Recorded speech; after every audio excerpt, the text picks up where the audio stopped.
हाँ जी, तो देखिए आज हमने बात करनी है, हमारी क्लास फर्स्ट है आज नए बैच के लिए।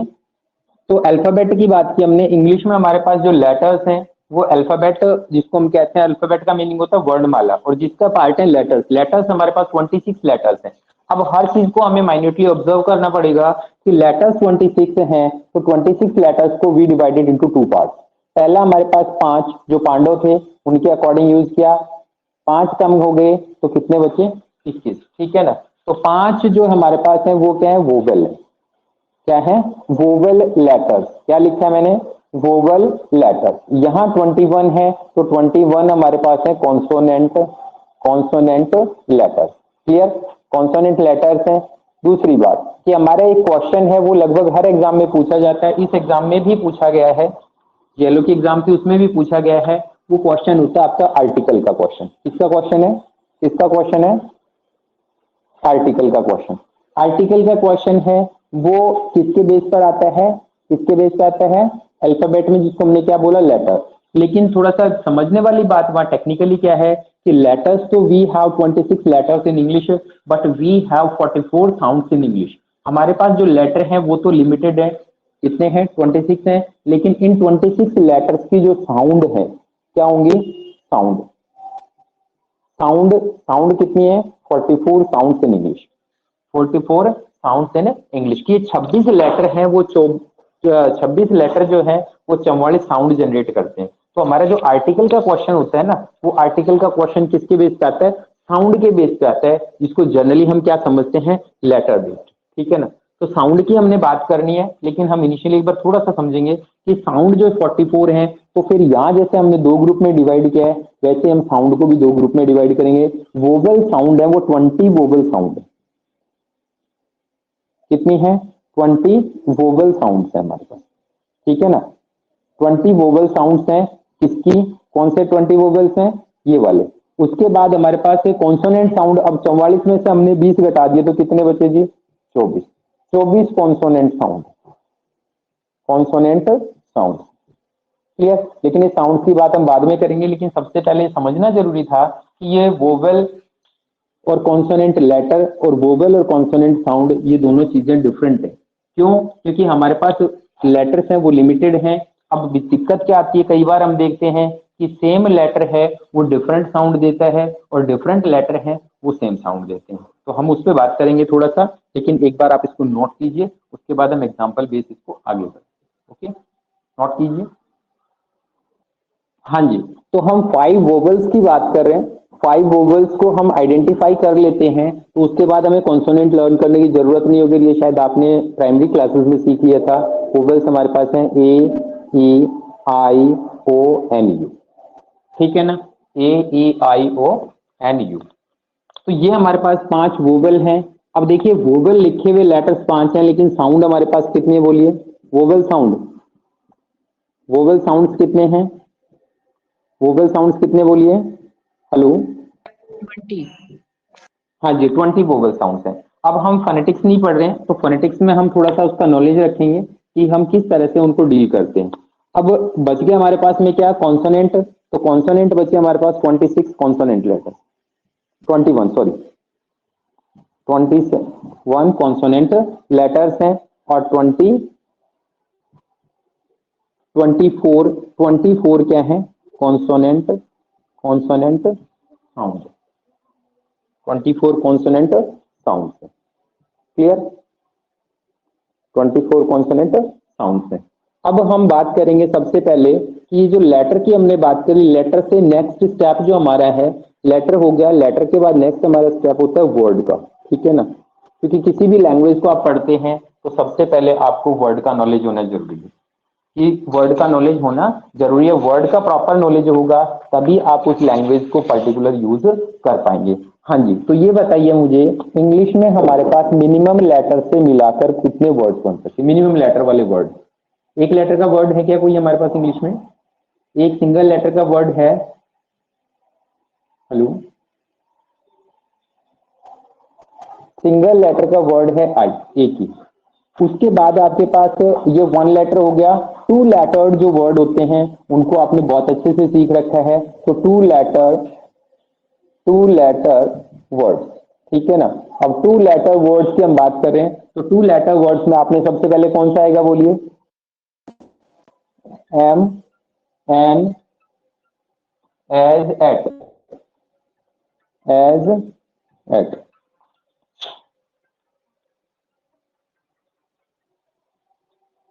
हाँ जी, तो सेकंड हमने बात की टू लेटर वर्ड्स की, तो जैसे मैंने एग्जांपल लिखा है पे टू लेटर वर्ड्स है एम, एन, एज, एट। अब इनमें से देखिए हम ये कह सकते हैं कि ये दो लेटर के वर्ड हमारे किस काम आ सकते हैं? आते हैं क्या? इनमें से कोई क्वेश्चन ऐसा आता है कि जो इनमें से किसी भी हमारे लिए यूजफुल है? ऐसा कोई वर्ड जो एग्जाम में हमें देखने के लिए मिलता हो और हमारे लिए वहां यूज कर सकते हैं? Hello, yes sir. Yes sir. कौन सा है? आर्टिकल्स एन, में एन और होता है। आर्टिकल में एन हो गया, और एम एम भी का भी आता है मतलब, क्या?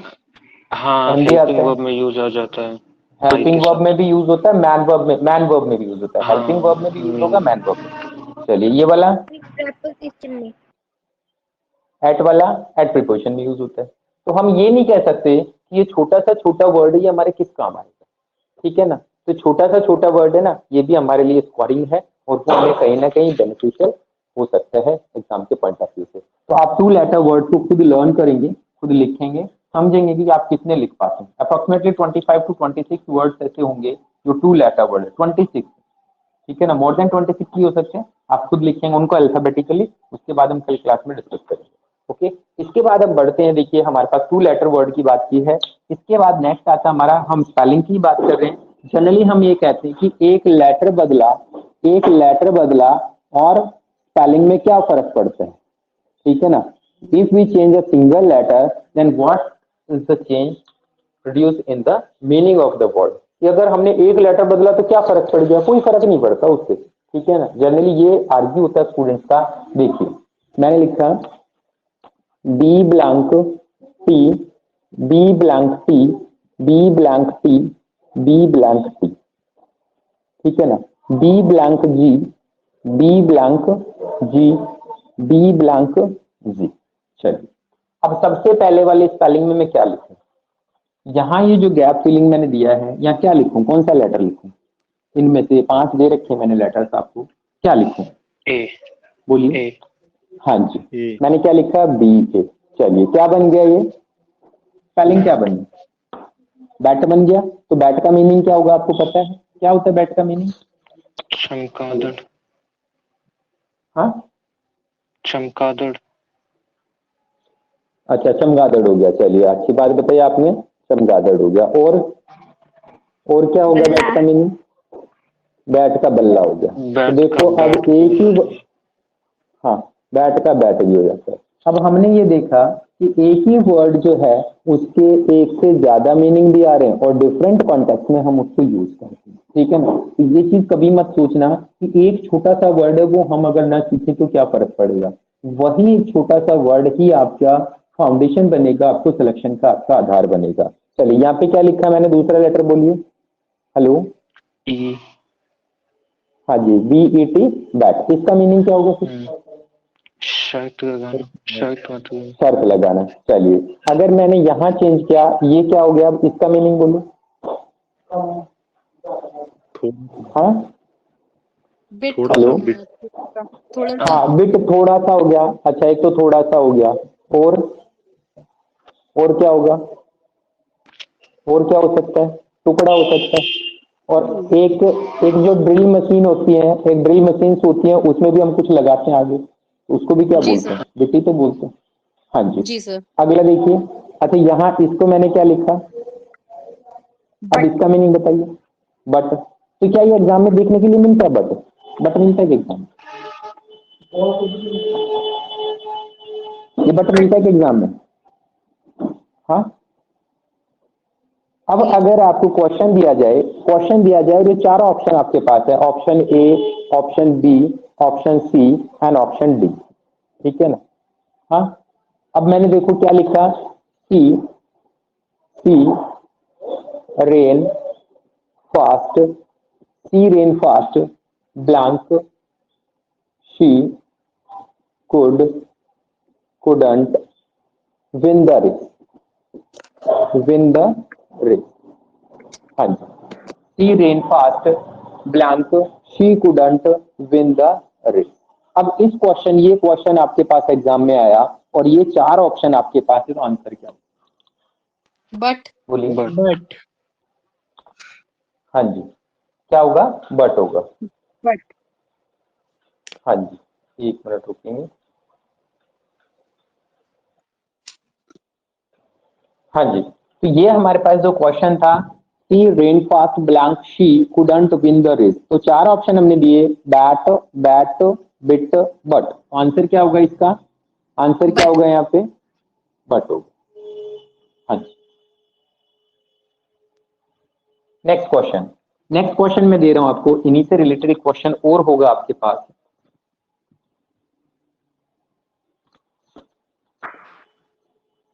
हाँ जी, नेक्स्ट क्वेश्चन आपके पास है, blank a blank neither a bird nor a mammal, MAMMAL। हाँ जी, अब बताइए इसका answer. A bat a blank Bat. Is, हाँ जी, a blank is neither a bird nor a mammal. अच्छा, ये बैट मैमल क्या होता है? ये मैमल क्या स्तनधारी सर। होता है? स्तनधारी। चलिए, अब यहाँ हमने आंसर कौन सा लिखना है? ये 4 ऑप्शन है आपके पास, 4 ऑप्शन। बोलिए क्या होगा? बैट BET होगा क्या? BET होगा क्या? नहीं नहीं, क्या होगा? क्या होगा? B BAT, bat. अब यहाँ बैट का मीनिंग क्या है? इस बैट वर्ड का मीनिंग क्या है? कौन सा वाला? ये वाला, ये वाला? चमगादड़ चमगादड़ वाला। चलिए, इसका मतलब आप कॉन्टेक्स्ट के अकॉर्डिंग यूज कर पा रहे हो उसको। चलिए, ठीक है ना? हाँ हाँ जी, क्वेश्चन नंबर 3 आपके सामने है। क्वेश्चन नंबर 3 आपके सामने है, there are some blank of there are some blank of papers, PAPERS, papers on the floor, on the F floor की स्पेलिंग क्या लिखूं? हाँ जी, अब मैंने आपका ऑप्शन चेंज कर दिया, ये लिखा है 4 ऑप्शन ABCD। अब बोलिए आंसर क्या होगा? अब आंसर क्या होगा? B bits option ABCD। Hello, C option C क्या होगा? पढ़ के सी बताइए। आएगा सर सी हाँ, आंसर बोलिए। There are some bits of paper. अब यहाँ पेपर्स देखिए, आपने क्या देखा? हाँ जी, बिट्स ऑफ पेपर। तो यहाँ हमने ये चीज सीखा कि एक लेटर बदलने से वर्ड का मीनिंग चेंज हो रहा है, और एक ही वर्ड है जो है, जिसकी एक ही स्पेलिंग है, लेकिन उसके मीनिंग डिफरेंट है। उसके मीनिंग क्या है? डिफरेंट है। जैसे देखिए, मैंने क्या लिखा? I had to blank in 2000, ठीक है ना? I blank to blank in 2000 at my home, ठीक है ना? हाँ जी, अब बताओ बैट्स इसमें, इनमें से चारों में से उत्तर क्या है? क्या आएगा? बोलिए। Bats spelling, spelling BAT, bat. अच्छा, यहाँ बैट का मतलब क्या हो गया? चमगादड़। यहाँ 2 चमगादड़ रखता था मेरे घर में। हाँ बल्ला बल्ला हाँ, यहाँ हम क्या रखते थे? 2 बल्ले, ठीक है ना? यहाँ बैट का मतलब क्या हो गया? बल्ला हो गया। लेकिन यहाँ बैट का मतलब क्या हो गया? बोलिए, क्या हो गया? चमगादड़ चमगादड़। देखिए, क्वेश्चन इसी तरीके से आते हैं आपके पास एग्जाम में। वो सिर्फ आपके टेस्टिंग माइंड का माइंडसेट होता है कि आप उसको कैसे उसको डील कर रहे हैं, उस क्वेश्चन को कैसे पढ़ के समझ पा रहे हैं, ठीक है ना? तो आप इनको नोट कीजिए, उसके बाद हम आगे बढ़ते हैं। नोट कीजिए, आगे बढ़ते हैं। हाँ जी, ये हमने लिखा BAG बैग, BEG बैग और BIG बिग। अब यहाँ सिर्फ एक लेटर चेंज हुआ वर्ड का, तो उसका मीनिंग है वो डिफरेंट आ रहे हैं। चलिए इस वर्ड का मीनिंग क्या होगा? BAG bag. हेलो बोलिए। बैग थैला। थैला। थैला होगा, बस्ता होगा, कुछ भी हो सकता है। इसका मांगना। BEG मांगना। बैग, मांगना हो, मांगना हो गया।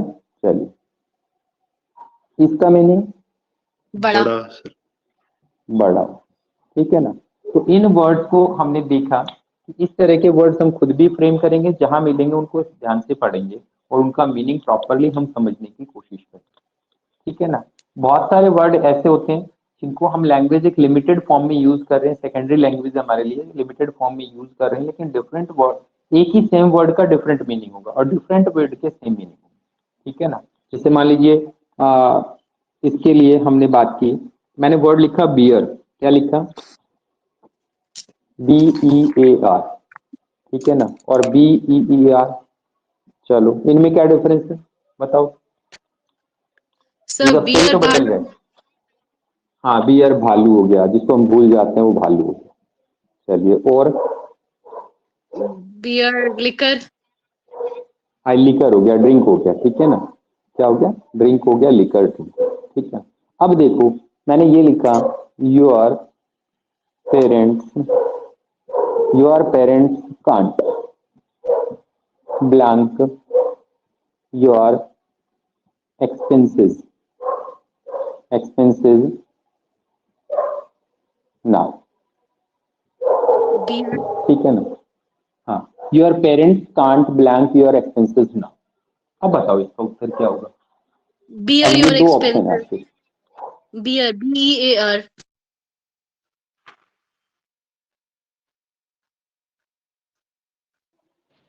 हाँ जी, तो क्वेश्चन आपके पास में है your parents can't blank your expenses now. तो अब यहाँ आंसर क्या होगा? दो ऑप्शन आपके पास में है, BEAR और BEER। बोलिए क्या होगा? Bear your expenses. Bear your expenses, bear your expenses. तो यहाँ बियर का मतलब भालू है क्या? बियर का नहीं मतलब सर। भालू है क्या? तो आपके पेरेंट्स नहीं। आपके भालू को वहन नहीं कर सकते, इसका मीनिंग क्या होगा? हाँ टू डील विथ भी होता है बियर का मीनिंग, तो यहाँ पे वो मीनिंग है हाँ कि आपके एक्सपेंसेस हाँ से जी। डील नहीं कर हम सकते अभी। हाँ हम हिंदी में बात करें तो वहन करना होगा, ठीक है ना, जिनको वो उठा नहीं सकते, आपके खर्चों को अभी उठा नहीं सकते, ठीक है ना। So you should earn something for to your own self, कि आपको अपने लिए कुछ कमाना जरूर, ठीक है ना। तो यहाँ हम एक ही चीज से स्टिक न रहें। मैक्सिमम स्टूडेंट्स ने क्या किया, बियर का मीनिंग एक ही पढ़ा हुआ था, एक ही पढ़ा हुआ था और बहुत इजी क्वेश्चन आता है एग्जाम में इस तरीके से। तो हम थोड़ा सा कोशिश करें, जिस भी वर्ड को पढ़े आप पॉकेट डिक्शनरी साथ रखिए, मोबाइल नहीं रखना, पॉकेट डिक्शनरी साथ रखिए, ठीक है ना। पॉकेट डिक्शनरी 50-60 रुपीज की होगी, तो आप उसमें से बहुत सारे वर्ड्स का मीनिंग आइडेंटिफाई कर, ठीक है ना। ऑक्सफोर्ड की छोटी सी पॉकेट डिक्शनरी आती है, ऑक्सफोर्ड की, English to English, English to Hindi नहीं, इंग्लिश टू इंग्लिश लेनी है। ऑक्सफोर्ड की डिक्शनरी प्रीफर करें, पॉकेट डिक्शनरी जेब में रखें और आप इस तरह से थोड़ा सा पढ़ना स्टार्ट करें, तो यू कैन डू और learn most of the words which are use in our daily life और in our writing. Okay, yes sir. हाँ जी। तो हम बात कर रहे हैं होमोफोन की। एग्जाम में आपके पास 7 टॉपिक पूछ सकते हैं, लेकिन क्वेश्चन कहीं से भी इनडायरेक्टली वो क्वेश्चन पूछ सकता है। होमोफोन की बात कर रहे हैं तो होमोफोन क्या होंगे बोलिए? होमोफोन का मीनिंग क्या है? Words which have same sound, words which have same sound, or we can say that pronounces in the same manner, कि same manner में हम उनको pronounce करते हैं। लेकिन मैंने क्या लिखा? but have different, have different spelling, SPELLING, but have different spellings and meanings also, and meanings also, meanings also। अब क्या वो बात की हमने, समझने वाली बात ये है कि वर्ड की बात कर रहे हैं, किसकी बात कर रहे हैं? वर्ड की। लेकिन वर्ड कैसा? Which have same sound, sound उसकी सेम होगी, but have different spelling and meaning, कि मीनिंग और स्पेलिंग डिफरेंट होगा। बहुत छोटा सा एग्जांपल दे रहा हूं मैं आपको, इसके लिए मैंने लिखा SHE शी, क्लियर, SEEC और SEAC। अब देखो तीन स्पेलिंग हमारे पास हैं, तीनों का प्रोनाउंसिएशन जो आप डिक्शनरी में चेक करेंगे तो लगभग सिमिलर, प्रोनाउंसिएशन जब आप डिक्शनरी में चेक करेंगे तो आपको सेम मिलेगा, ठीक है ना। शी, तो क्या ये एक ही है क्या, एक ही स्पेलिंग है क्या? अब हमें क्या पता कि कौन से की बात कर रहे हैं, इसका मतलब we have a knowledge about the context, कि हमें कॉन्टेक्स्ट का नॉलेज होना चाहिए। अगर कॉन्टेक्स्ट का नॉलेज होगा ना तो हमारा क्वेश्चन कभी गलत नहीं होगा। वर्ड के कॉन्टेक्स्ट का नॉलेज अगर हमें होगा किस संदर्भ में बात कर रहे हैं, ठीक है ना, तो हमारा आंसर कभी भी गलत नहीं होगा। देखिए मैंने क्वेश्चन लिखा आपके लिए, वी ब्लैंक अ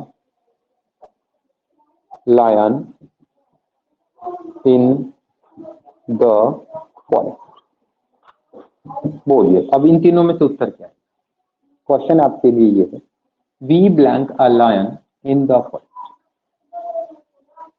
सी क्या होगा बोलिए, सी स्पेलिंग बोलो, सी होगा सर। स्पेलिंग, हाँ सी है, तीनों सी है, तीनों सी है, सर बीच वाला। ठीक है ना, हाँ बीच वाला। अब दूसरा question, blank is my student, my student एक number. In this class, in this class. अब ये बताओ कि स्टूडेंट ये हो सकता है क्या, ये स्टूडेंट हो सकता है, नो ये सर। स्टूडेंट हो सकता है, नहीं हो सकता ना, तो आंसर क्या होगा, क्या होगा एक बोलिए, number. She is my student in this class, ठीक है ना। अब मैंने लिखा we sat on the SORE, यही होगा क्या? स्पेलिंग बता देना, मुझे आती नहीं है स्पेलिंग। नहीं, तो क्या SHOR। होगा? हाँ, तो इसका मीनिंग और उसके मीनिंग में क्या डिफरेंस हो गया? SHORE। चलिए गौरव ने बताया यहाँ पे, तो अब यहाँ पे इनमें तीनों में से कौन सा है? हेलो हेलो, सी होगा सर, क्या? समुंदर। हाँ जी, यहाँ क्या होगा? SEA। तो इसका, इस वर्ड का क्या मीनिंग हुआ, इस वर्ड का क्या मीनिंग हुआ? समुद्र किनारे। समुद्र के किनारा। और इस सी का मतलब क्या हुआ, इस सी ये का मतलब सब्जेक्ट क्या हो हुआ? गया। ये सब्जेक्ट हो गया, वह हो गया, प्रोनाउन हो गया।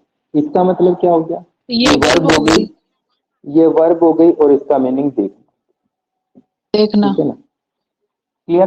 तो ये होमोफोन का कंसेप्ट आप समझ गए ना। होमोफोन का कंसेप्ट आपके पास डायरेक्टली नहीं है, इनडायरेक्टली है ये आपके पास में।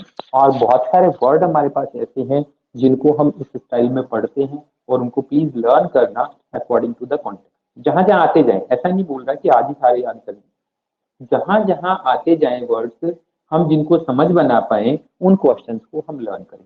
अच्छा, ये क्वेश्चन कौन से टॉपिक से रिलेटेड है? ये अगर ये आता है, ये क्वेश्चन कौन से टॉपिक से रिलेटेड टेंस। बताओ? तो टेंस से टेंस हो गया रिलेटेड ना। है, वर्ब का क्वेश्चन है, टेंस से रिलेटेड है। ये क्वेश्चन कौन से टॉपिक से रिलेटेड है?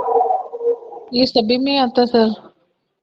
ये सभी में आता है। अगर मैं यहाँ पे ब्लैंक दूं और मैंने यहाँ लिखा, ऑप्शन ए पे लिखा शी, ऑप्शन बी पे लिखा यू, ऑप्शन सी पे लिखा मैंने वी, और ऑप्शन डी पे मैंने लिखा दे, अब बताओ कौन से टॉपिक से रिलेटेड? अब बताओ कौन से टॉपिक से रिलेटेड है ये क्वेश्चन? देखो इशिका ने बताया सबसे बड़ी विद्यार्थी आपके बैच की, ठीक है ना, कक्षा 9 की विद्यार्थी, सबसे बड़ी विद्यार्थी है। उसने सही बताया, बिल्कुल सही जवाब दिया कि मैंने यहाँ वर्ब दे रखा है। क्या दे रखा है आपको? वर्ब दे रखा है, ब्लैंक दिया मैंने सब्जेक्ट का। तो क्वेश्चन कौन से टॉपिक में चला गया आपका? सब्जेक्ट वर्ब एग्रीमेंट में चला गया। वैसे बात करें तो प्रोनाउन में चला गया, वैसे चले बात करें तो प्रोनाउन में। अब मान लो मैंने शी लिख दिया, यहाँ लिख दिया मैंने हर लिखा, चलो ठीक है ना, यहाँ लिखा मैंने हिम लिखा, हिम लिखा, और यहाँ लिख दिया मैंने देयर, यहाँ लिखा दिया, ठीक है ना। अब बताओ ये उत्तर, अब क्या उत्तर होगा